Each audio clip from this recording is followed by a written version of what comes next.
The person that looked for John O'Keefe was Karen Reed, his girlfriend who loved him. The person who gave... This was Karen Reed in 2022, before Alan Jackson, before Turtle Boy, and before thousands rallied to her side. She stood there with David Yannetti and her family, utterly terrified, and at the lowest point of the nightmare that was just beginning. But how did this happen? A conspiracy involving a family, their friends, local police, state police, a DA and their allies doesn't just appear out of nowhere. There had to be warning signs. In the following presentation, we'll explore the underlying conditions that set the stage for all of this to happen. And in order to do that, we'll need to look back. How far you going back? Way back. As we go a little something like this. Hit it. Here's a little gangster short and size. The t-shirt Levi's, this is only disguise. Realize you not only in the role, but driving.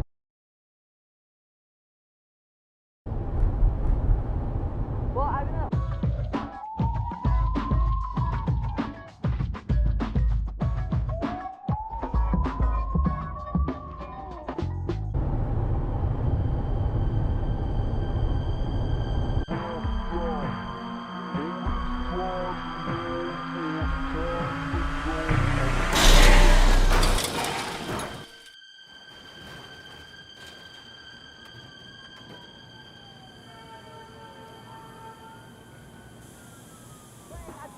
Motherfuckers like it ain't no thing.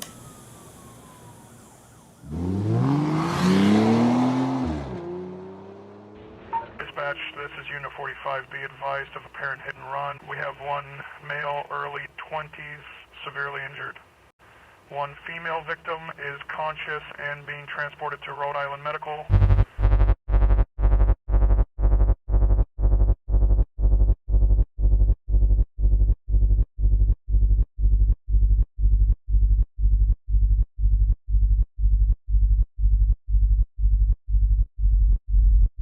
Exchange student Peter Berger and his friend Peggy Lowe were driving on Route 95 at 3 a.m. when their vehicle was struck from behind, sending it careening into the concrete median. The other driver fled the scene. A John Doe warrant was issued for him by the Mass State Police. Berger was pronounced dead 2 hours later at Rhode Island Hospital. His female passenger was treated for minor injuries and released. Berger's parents were devastated, his father being quoted as saying, "He's lost his will to live." 30 hours later, after any alcohol he may have consumed wore off, 22-year-old Christopher Albert, accompanied by a lawyer, surrendered at the state police barracks in Foxborough. That lawyer's name was John Prescott and is the brother of Judge Beverly Cannoni. Just one of the many murky ties she has to key figures on the Commonwealth side. It's an issue that's been nagging this judge for years. And that therefore I have a connection to this case, and therefore I have a bias in favor of the Commonwealth. Multiple witnesses driving in other vehicles reported seeing Albert's car speeding past them, miles before the crash even occurred. The Albert family's decision to use the high-priced, well-connected attorney paid off. Chris was sentenced to just 6 months in prison, managing to avoid the far more severe penalties that come with causing a fatal crash while under the influence of alcohol. Charges that could have landed him behind bars for up to 15 years. Court records mysteriously vanished, and he continued to conceal his conviction from the town, even as he rose to the position of selectman, until hiding it was no longer an option. The Albert boys learned a powerful lesson. When you're in trouble, obscuring the truth can be remarkably effective. This 1994 incident foreshadows the Karen Reed case in two important ways. It reveals a questionable connection to the judge's family. And it demonstrates that the Alberts have long known how to work the system when it's time to protect their own. Chris Albert left the scene of an accident without a shred of concern for the two people he'd just run off the road. If he had at least reported it, Berger may have survived. And he needed help. Someone to make a phone call to 911, even anonymously. Just to help And there was only one person in this entire planet who could help him, give him a chance. And that one person who could help him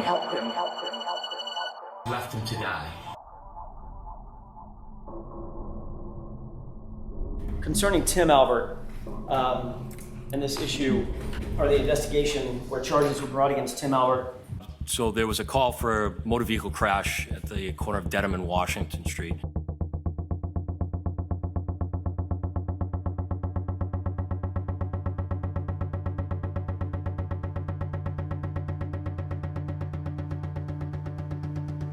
And the suspect vehicle had fled the scene.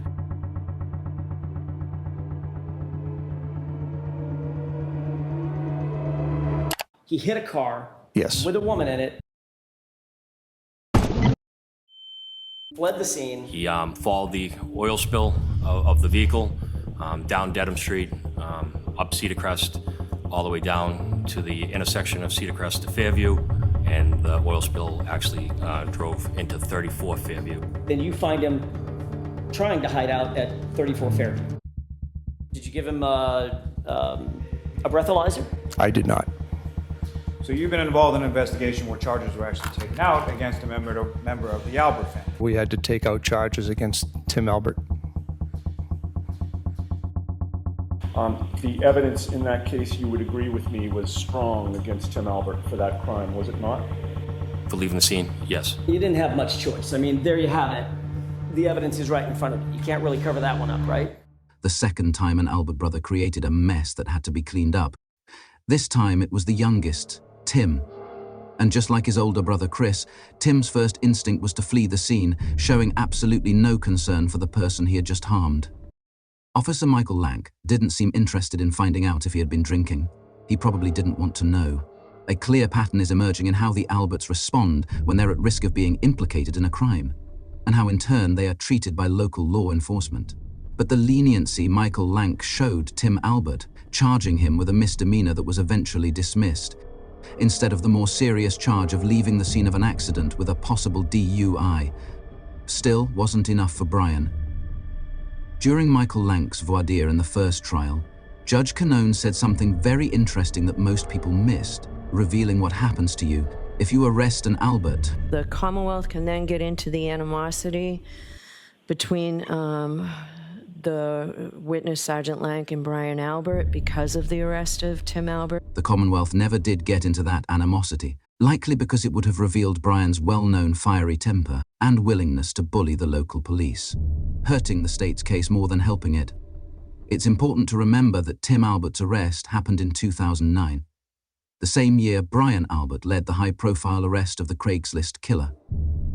This was a brutal, vicious crime, savage, and it shows that Philip Markoff is a man who's willing to take advantage of women, to hurt them, to beat them, to rob them. Police say they found a semi-automatic weapon, duct tape, and plastic restraints in Markoff's apartment.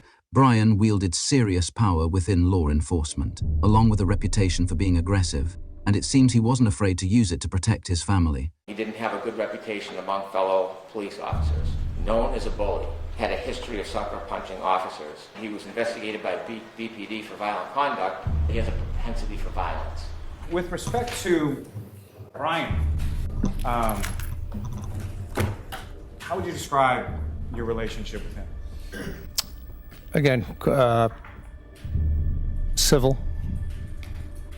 The two of you friends? Could you repeat that, please? Are the two of you friends? No.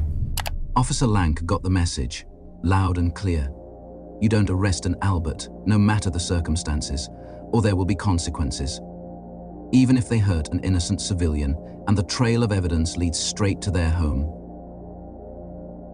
That warning likely echoed through the entire department, and it was almost certainly weighing on Lank's mind as he approached the door of 34 Fairview on the morning John's body was found.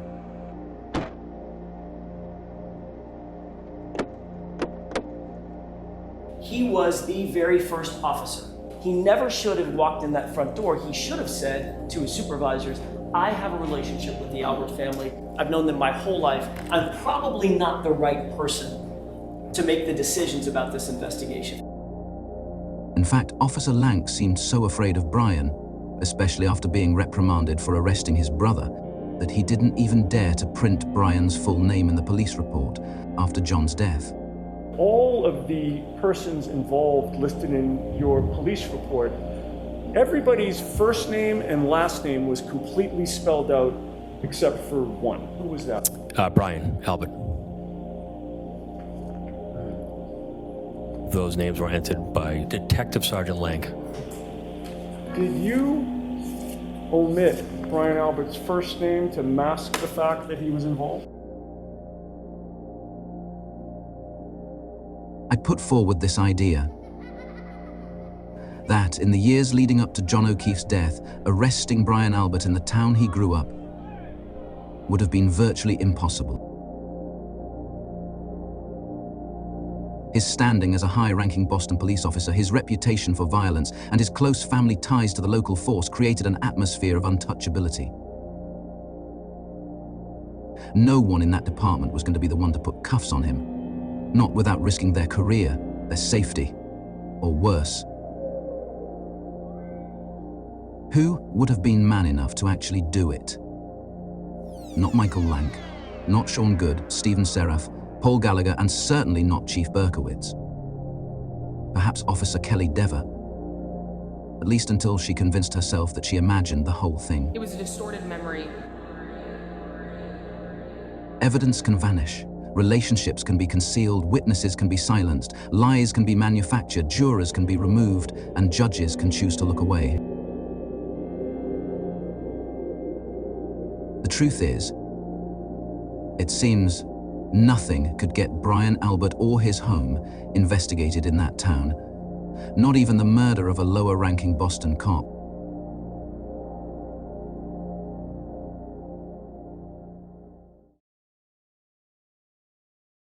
Fear is a driving force behind cover-ups.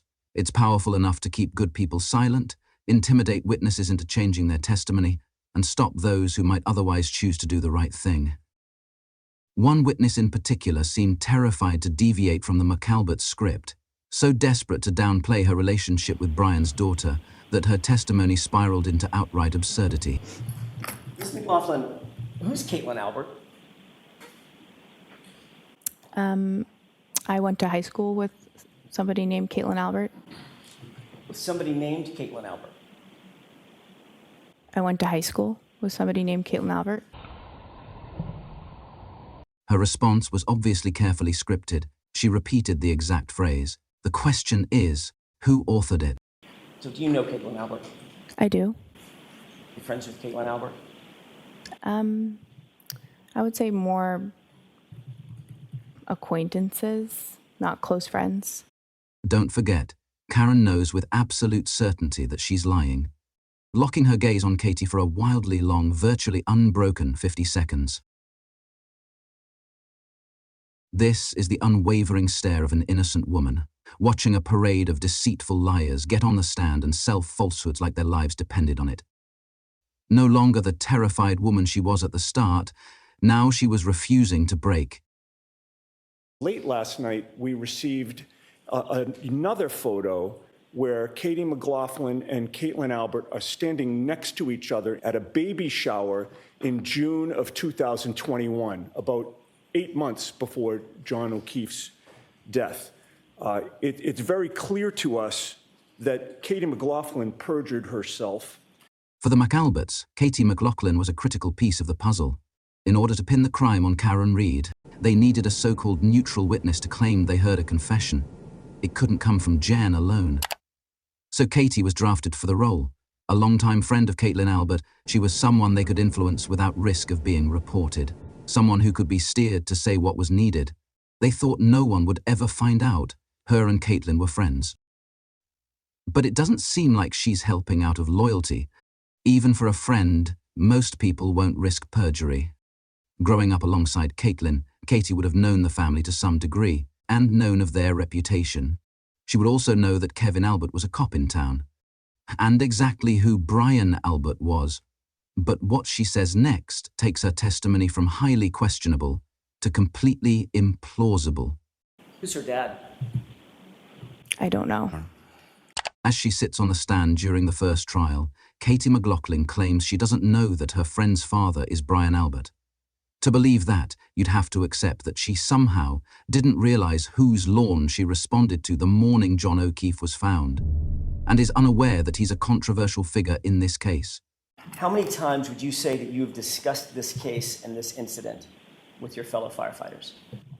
It's brought up around the station semi-frequently. So the answer is, there have been many discussions. Yes.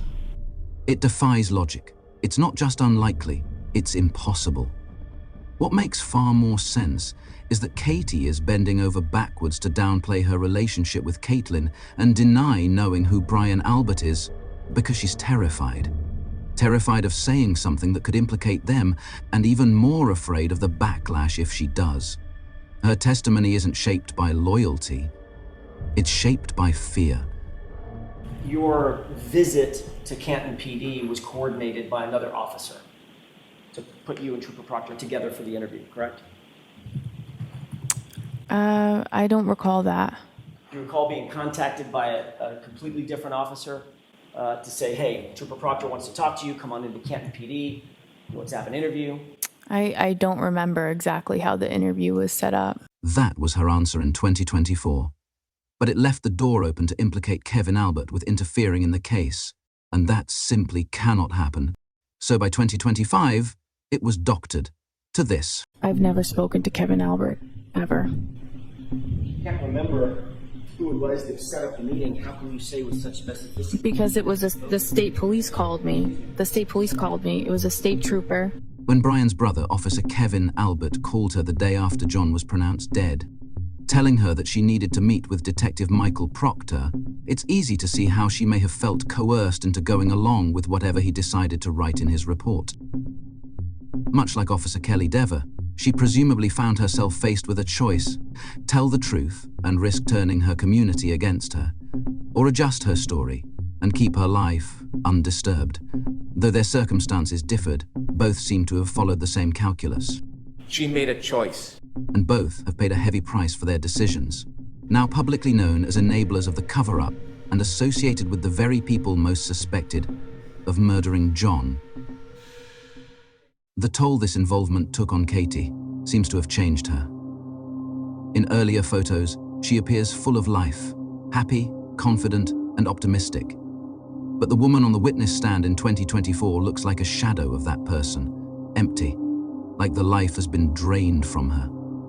The weight of maintaining a lie leaves a mark. Hey, Jen, are you worried about what's going to happen to your family when you go to jail? Don't touch me. Why are you shaking, Touch dude? me again. Why are you Touch me shaking? again. Touch me again. So, Jen, are you worried about... This clip, captured by Turtle Boy at the lacrosse game, shows the unmistakable signs of someone buckling under the weight of exposure.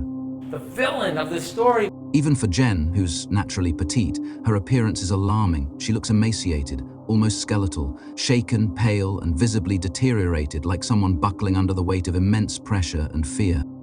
Unlike Katie, who seems scared of the family, Jennifer's fear is rooted in something much deeper. This was her condition on June 5th, 2023. Roughly 6 weeks earlier, she was visited by the FBI. They approached her in her driveway, where she denied she was Jen McCabe, instead claiming to be her sister, lying to their faces. I thought they were like selling something, so I was like, oh no, I'm not the homeowner. She walks into her home. The agents immediately call her phone and she agrees to let them in for an interview, but asks for 10 minutes to freshen up first. I had said no because I was in a situation where there are two officers from a different agent had come in, were asking me questions, or they had said, can I come in and ask you questions? At first I thought they were selling something, then they identified themselves. I just dropped my kids off at school. Gonna be completely honest, I hadn't brushed my teeth. So I kind of made some phone Objection, Your Honor. calls. This is That's, so next question, Mr. Thank you. Jennifer comes off as completely unhinged, struggling to articulate her version of events and visibly erratic. It's the performance of someone barely holding the script together. Before letting the agents in, Jennifer makes 5 quick phone calls. One of them is to Kerry, presumably to make sure their stories align. It's like when you're when the ice cream truck was at the street next door and I'm saying, did the ice cream truck come? It's really that simple. So, And one to Brian, almost certainly to give him a heads up that the feds are in town. She cuts the interview short after only a few minutes, but not before agents ask one last question.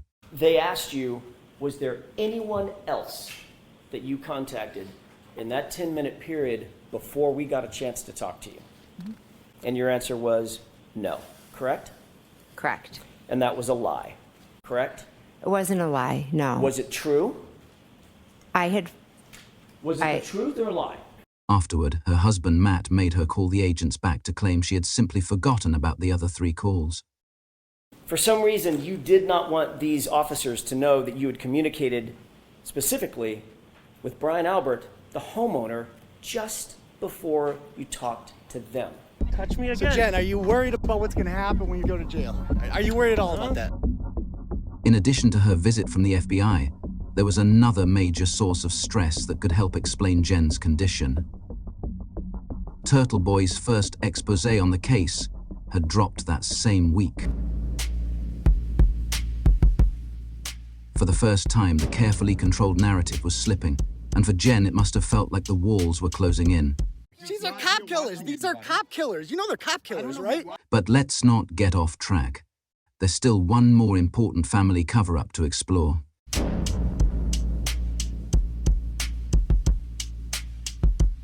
NBC 10's Malcolm Johnson joins us live now from Canton with the latest on what happened here, Malcolm. Just after 5 o'clock, that's when a call came in for a car that had struck a pedestrian at Dedham and Washington Street. Here is Canton's police chief, Ken Berkowitz, on the victim's condition. Party was conscious and alert. I was up there myself and witnessed it. Last note here, the police chief, in an effort to establish some transparency here. Complete transparency and to make sure that it didn't have any air of anything but... Reached out to the district attorney, Mike Morrissey, and also the Massachusetts State Police so that they can conduct this investigation. Turtle Boy was the first to connect this incident to the Karen Reed case. According to his reporting, 2 independent sources identified the driver who struck the pedestrian as Tristan Morris, Caitlin Albert's longtime boyfriend, now husband. If true, it means Morris was shielded from public accountability. His name never appeared in any police report or news coverage, suggesting a deliberate effort to keep him out of the spotlight. Most likely because his name was on the waiting list to become a cop in this town, but was withdrawn after O'Keefe's death. During this public confrontation in May of 2024, Tristan called Aiden a rat, an interesting choice of words, considering a rat, by definition, is someone who reports the truth to law enforcement. This little-known 2021 incident may be the most revealing of them all for 2 key reasons. First, it occurred just 10 months before John O'Keefe's death. And second, it involved every major player: the local police chief Ken Berkowitz, the Norfolk DA Michael Morrissey, the state police in his office, and yet another cover-up to protect a member of the Albert family.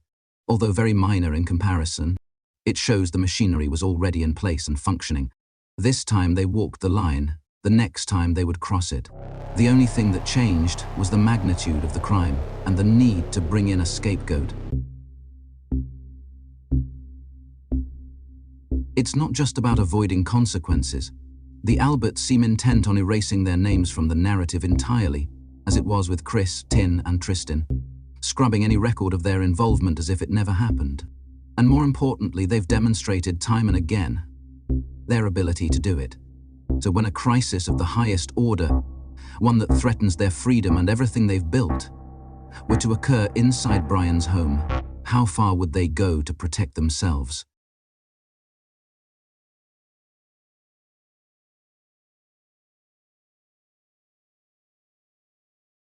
Okay, so when this happened, I wasn't working in news any longer and just tweeting news stories on my own. I tweeted about O'Keefe's death, essentially saying this is the house where he was found, and that online property records show it's located at 34 Fairview Road and owned by Brian Albert, the veteran Boston cop who appeared on the police reality show Boston's Finest. Shortly after that, I got a message from Berkowitz. I called him a half hour later. He asked me to take the tweet down. He said Brian Albert is a friend, a pillar of the community, and he didn't deserve to have his name smeared. I didn't want to deal with his bullshit, so I said okay, hung up and deleted the tweet. The following day, while Karen was being arraigned, a false sense of relief was falling over the McAlberts. None of them were sitting in the courtroom. They were still trying to stay off the radar completely, but they were undoubtedly watching. Someone else was watching too, and he knew everything Lally was saying was pure fiction.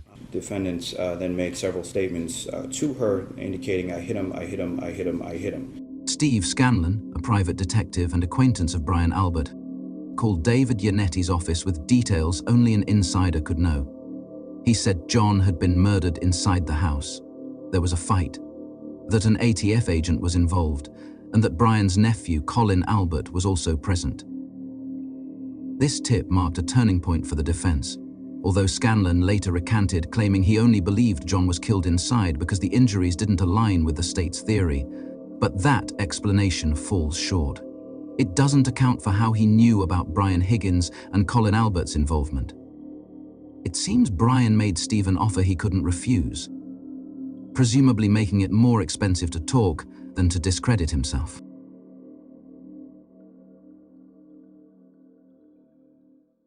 It's undeniable that Brian Albert, and by extension his entire family, were deeply feared.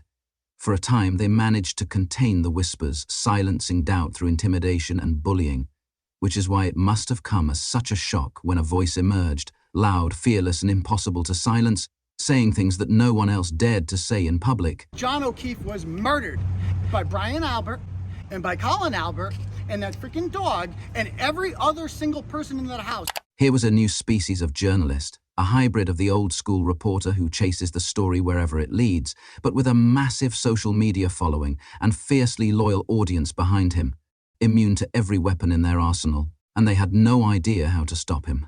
He was everything they were not: charismatic, entertaining, a great speaker, and instantly likable.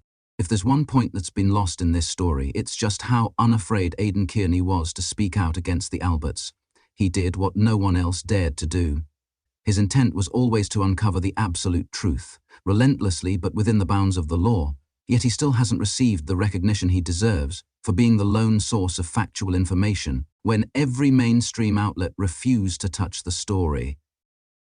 And in doing so, his courage gave others the strength to step out of the shadows, even if only online, to share what they knew and speak what they believed. The family took notice and initially tried to stop them. Chris Albert's attorney sent threatening letters to dozens of local residents simply for posting factual Facebook comments critical of his past, a clear attempt to silence through intimidation. However, they quickly learned that every attempt they made was being reported back to Turtle Boy, fueling his next article and making their efforts backfire spectacularly. Interest in the story was skyrocketing. McAlbert ally and subordinate Chief Rafferty quickly stepped in, going to bat for them in an attempt to throw water on the theory that John was killed inside the house. These final words I have will be memorialized on camera. No matter what the jury decides in the O'Keefe case, I will always be able to look in any mirror I pass. My children will always be able to view me as a person of integrity, and I will always be able to look the O'Keefe family members in their eyes, because there is absolutely no evidence of a cover-up in the tragic death of John O'Keefe. It's exactly statements like this that helped cover up the truth. The irony. So, when the next wave of letters went out, targeting the town's most outspoken residents, this time they were sent anonymously and included true threats. But the accusations and threats by an anonymous sender that threatened to hurt me, my family, and people we know made me swear to people I love that I was going to step back from this microphone even when it opens up again. But I find myself here because I still believe in the democratic process and in talking through issues face to face, even when we're shaking and really, really scared, rather than threatening people behind closed doors. Uniformly, the harassers are McCabe and Albert supporters with fake accounts they wrongly, very wrongly, think can't be traced. I was harassed by an Albert supporter who brought my dead father into it. My dead father, a World War II combat hero. I am one of the 4 people, as you know, because the letter was forwarded to you, that received the intimidating letter in the mail. And I'm not going to give that letter any credence. It was written by a few people, clearly, and it had lies in it. And some of the things that were in there, and I want you to know, is that they said to us, you have chosen to insert yourself into an unimaginable situation. Why would any of you want to do this is beyond us. There are just a few facts people eagerly shared, and these were the lies that they told about us and our family. The authors of the letters included paragraphs of salacious lies about each recipient, including their families, threatening to spread them unless they stopped speaking out about the case, also known as blackmail. There's a section, I'm not even going to give that any credence because it's made up. Imagine a deep dive. This is to quiet us. Imagine a deep dive of family, friends, extended families, neighbors, and coworkers. We will make sure they know this is curiosity of you. Fact or fiction, it sticks forever on the internet. At the next meeting, Jen McCabe's older sister responded to the threats made against Karen Reed supporters in the letters. Matt and Jen also attended. Some residents tearfully spoke about anonymous harassment and fearing for the safety of their families due to receiving a mildly contentious letter. Have you been blind to the constant, vicious, hateful, abusive posts, letters, memes, messages, calls, visits, name-calling, and profanity that has been directed at my family and friends for the past 8 months on social media? Unsurprisingly, she draws a flawed comparison to her own family, ignoring the fact that the 4 Karen Reed supporters were threatened for simply demanding Chris Albert's resignation. A few months later, while Aiden was jailed in retaliation for his investigative work, I ran into them at a hearing. Jen made sure to let me know she knew who I was. Hi.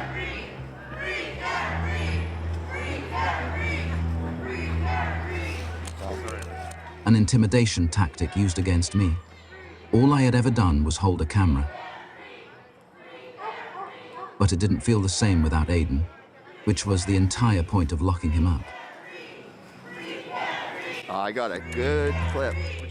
It's important to note that no one can be held responsible for the actions of another, and we don't know who sent the anonymous letters. The point is this: there's a false narrative that only the McAlberts were harassed, when in reality true threats have been made against Karen Reed and her supporters for years. Criminal justice system has let us down. We all stayed quiet yesterday because we were just witnesses. We took what we thought was the height. Let the court. We're here because there's nobody left to stand up for us. This is a guy that was murdered. One of the implications of a cover-up of this scale is the amount of coordination involved. The witnesses, the state police, and the prosecutors needed to work together to maintain a unified narrative. When new evidence emerged that threatened to expose inconsistencies, their stories would adapt. This level of synchronization doesn't happen by accident. It requires a staggering amount of behind-the-scenes communication. The attorneys likely relied on 1 or 2 key individuals to quietly pass along discreet and possibly unlawful instructions to the others. It's an aspect of this case we know very little about, but there are clues. Once they became aware of the federal investigation, I've long suspected that most of their communication shifted to face-to-face meetings to avoid surveillance. Photos of so-called parties at the McCabe residence surfaced during both trials, but in my view they likely served a dual purpose. One less about socializing and more about strategizing. And a party is a convenient way to conceal exactly who you're meeting with. You do realize for this conspiracy to be true, it would take 30 to 50 people. You'd have to have multiple cops on 2 different police departments, multiple civilians, the medical examiner, firemen, EMTs, you name it. That's how preposterous and silly this is. And great question. I don't understand how people bought this. In reality, only a few people had to act, and the rest just had to do nothing. A climate of fear and a chain of unspoken loyalties would keep everyone in line. The exact reasoning behind every individual's actions, we will never know. But we can make some basic observations and begin to group the key players into broad categories to help understand how this was possible.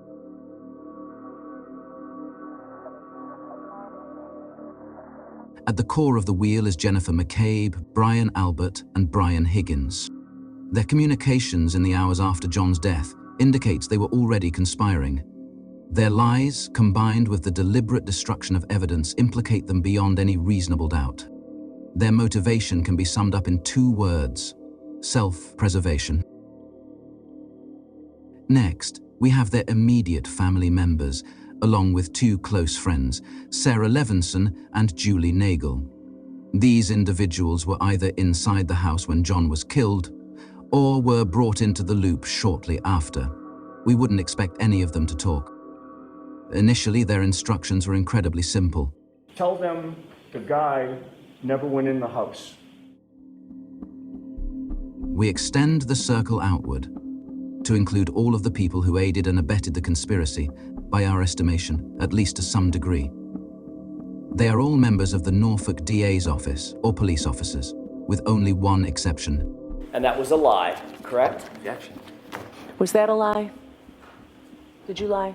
I did not intentionally. But you did. And Not intentionally. okay, that's the end of Understood this. the question, Mr. Jackson. All right. Is there any other question, or was that it? I didn't hear what she just said. I said I misunderstood the question, Mr. Jackson. The network is structured similar to a criminal organization. To cross them would be to make enemies of a powerful machine wielding the full force of government. These are the foot soldiers. Some had starring roles, like Michael Proctor, who allegedly planted taillight fragments, and Brian Tully, believed to have run point for the Massachusetts State Police embedded within the Norfolk DA's office. They appear to have handled the day-to-day routine tasks required when framing an innocent woman. Enjoy jail. The cover-up was ignited out of loyalty to the family. It was supposed to be cut and dry. But as the situation unraveled, others would step in to protect their dirty little corner of the thin blue line. The same cops who were involved in the cover-up of Sandra Birchmore's murder. Once they got on the train, there was no getting off. Loyalty to each other and not going to prison is all of the motivation they would need. And the Canton police didn't have the spine to do or say anything. It's really that simple. The boss of this operation is DA Michael W. Morrissey. It was ultimately his decision to prosecute Karen Reed. A betrayal of his oath, made not in the pursuit of justice, but in a desperate attempt to shield himself from peril. Going so far as to have his loudest critic set up, arrested, and falsely prosecuted. He went on TV and knowingly lied about his detective's ties to the Alberts. Trooper Proctor had no close personal relationship with any of the parties involved in the investigation and had no conflict. And he had no reason to step out of this investigation. Every suggestion to the contrary is a lie. It's a lie. It's a lie. It's a lie. It's a lie. It's a lie. Below we have his lieutenants, Adam Lally, Hank Brennan, and Laura McLaughlin. All knew Karen was innocent, and each compromised themselves in their own disgraceful way. If you're a Hank Brennan, or even an Adam Lally, or a Laura McLaughlin, by the way, God help us in the judicial system. God help us. You have a broader responsibility, not just to do a job, do the right goddamn thing. Do the right thing. Do the right thing. Just like the state police officers, they got involved early when the stakes were low, only to find themselves trapped and forced to keep doubling down, at risk of losing everything. The only one who willingly stepped into the fire with both feet was Hank Brennan. And then I have some very talented people who handle prosecutions, and there's about 65 attorneys in the office, about 130 people. Still no explanation as to why a special prosecutor was necessary. Lally and McLaughlin were assisting, so it can't be due to a conflict. People say no attorney in the DA's office would touch the case, but I don't buy that. It's more likely they were never even asked. Morrissey didn't want an ethical staff employee. He needed someone dirty enough to do whatever needed to be done, so he hired mob lawyer Hank Brennan. He was paid over $500,000 by the taxpayers to do it. Now we know exactly how much his reputation is worth to him.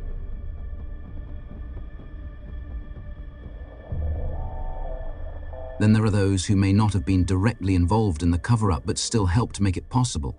Their motivations typically fall into one of three categories: loyalty to the players, a desire to protect the status quo, or fear of the consequences. The governor, lieutenant governor, and attorney general, all longtime political allies of Michael Morrissey, stood by in silence as this atrocity unfolded, hoping to avoid the fallout. He endorsed their campaigns, and in turn they silently endorsed his crimes. They had the power to intervene and did nothing. Andrea Campbell, in particular, looked the other way when she should have been providing oversight. And now we arrive to the MVP of the entire production, Judge Beverly Canone. Her favoritism toward the prosecution and open hostility toward Reed's defense team was obvious to anyone watching. Her loyalty to Michael Morrissey, a man to whom she has direct ties, is the best explanation for her behavior. She seemed to follow two unwavering directives: never dismiss the case under any circumstances and never hold the prosecution accountable for misconduct, no matter how blatant. Rounding out the circle is Boston Police Commissioner Michael Cox, who crossed the line by intimidating Officer Kelly Dever, directly influencing her testimony. His actions appear to be driven by pure loyalty to either the Norfolk DA or his former colleague Brian Albert, but apparently not Officer John O'Keefe. None of these people agreed to be part of the biggest scandal in Massachusetts history. It was supposed to be quietly buried, but once each of them took that first step, they were locked in. Despite the full force of the state, endless resources, a rigged game, and no ethics to speak of, Karen Reed still crushed them. But if they thought the nightmare ended with the trial, they were dead wrong. Now it's their turn under the spotlight. Michael Proctor and Adam Lally are being dragged into court, forced to answer questions under oath. And Team Reed isn't slowing down. They're coming straight for the Norfolk DA's office and the Mass State Police insiders who set her up. Turtle Boy and his all-star legal team are preparing to expose the misconduct committed by the very people who tried to take him down. This is not the end, friends. This is the charge forward.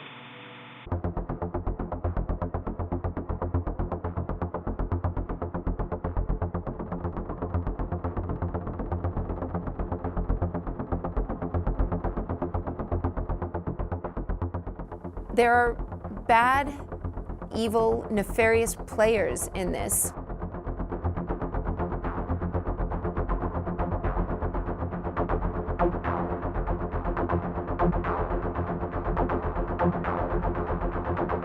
The same exact troopers, the same exact detectives, and the same exact prosecutors who I have been accusing of being complicit in this are the ones who filed these charges and came to my house and put me in handcuffs. That should shock us all.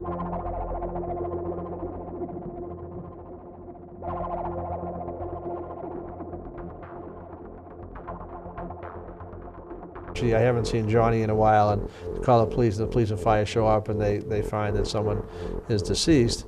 The local police have to call the state police, and the two of them investigate the scene, and they determine whether or not it's homicide or accident.